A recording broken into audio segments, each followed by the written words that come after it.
Hi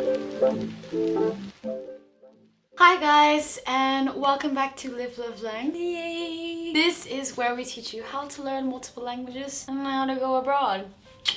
If you're here, you're learning a language and you're probably having the issue where you can understand your teacher or your friend who's a non-native, and you can understand when someone speaks quite slowly, but if two natives were to sit next to you and talk, you'd have zero idea what's going on. If you turn off the subtitles, you have zero idea what they're saying. If someone is talking directly to you, it's a mystery if they're not used to speaking to foreigners. This is a telltale sign of an intermediate learner, and you're not alone. It is quite normal. So I'm gonna tell you how to overcome that in this video.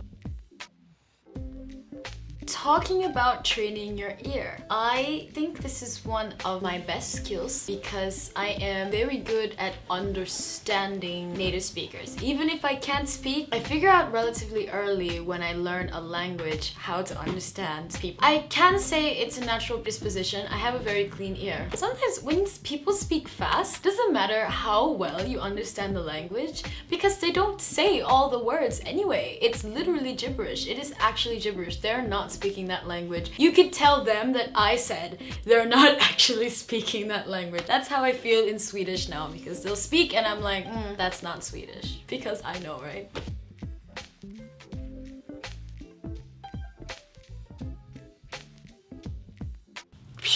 My first tip. Pick a few videos, pick one to a few videos, whatever that means to you, and watch them over and over and over. When I was learning Japanese is probably when I can say I did this the most, but I chose YouTubers. Now, YouTubers specifically are very good for this because YouTubers talk to the camera as if they're talking to someone who's sitting right in front of them. Meaning that they're speaking at a very native pace, in a very native way, exactly how they would speak to their friends, without any script building or witty comments that you'll get in sitcoms or dramas or TV shows or cartoons. It is language as real as it gets. I did that for Japanese. I chose Hajime Shacho, the biggest YouTuber in Japan. So I watched some really stupid Q&A video. I chose one at the beginning and then I chose like 3 afterwards. But some people might get tired of it, so don't torture yourself. Make sure you're still enjoying it. Watch them over and over and over. I have watched Hajime become the banana demon so many times that I see him in my dreams. First 2 or 3 times you're gonna listen to it and it's gonna be too fast for you to catch any words that you don't understand. You're gonna get some of it and then that's it.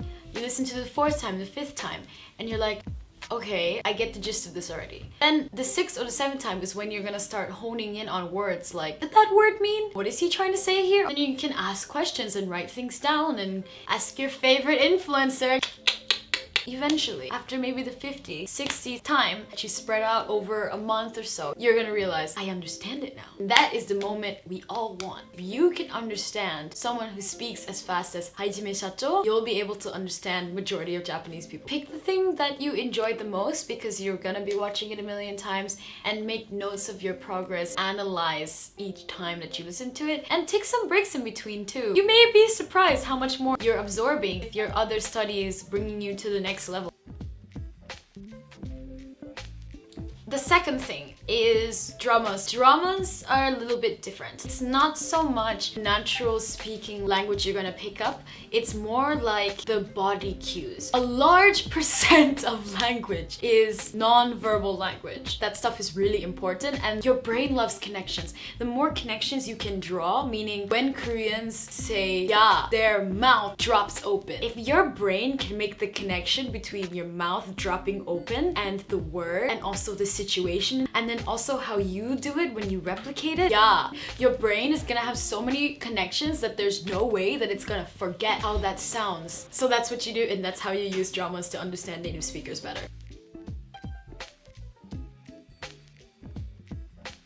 Number 3 is reading fast. I did this with Spanish more than anything else, but I really wish that I had done it with Japanese because I would be so much better at Japanese now if I had implemented this earlier on in my studies. Basically what it is, when you open a book in a language and you just read, you don't understand shit, but you just read. And the reason why is it kind of gets your tongue accustomed to that kind of stuff. And hearing yourself you'll also kind of hear the differences in nuances of when you say things, because you yourself have also spent quite a lot of time hearing the language. So even if you're not a native speaker, if you're reading fast, you can hear where your hiccups are, where the rhythm is off a little bit, and it doubles up as helping you practice to speak. You push yourself to put yourself in that mindset of hearing fast and speaking fast.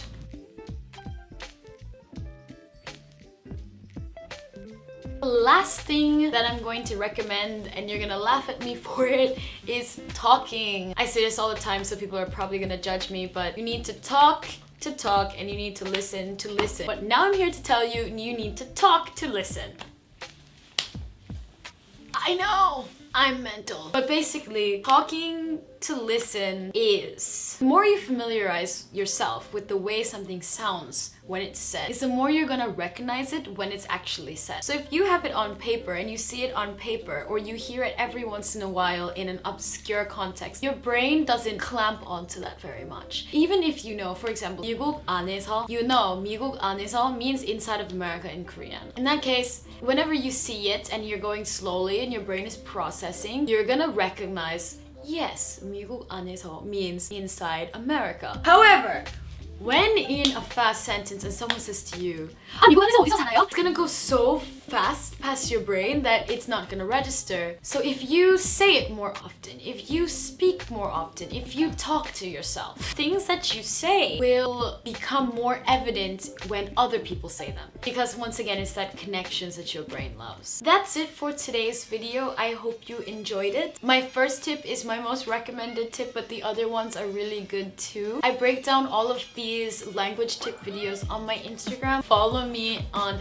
@livelovelang. I also share every story that you guys send to me, so if you want to talk with me, whatever, just hit me up on Instagram. That's where I'm always at. Of course, if you like this video, give it a thumbs up, and if you want to see more videos like this, then you can press the subscribe button. If you want to know what I think you need to do to learn a language step by step, then you want to watch this video we made a little while ago on our language formula here. That's it for today, and I will see you all next time. Bye bye.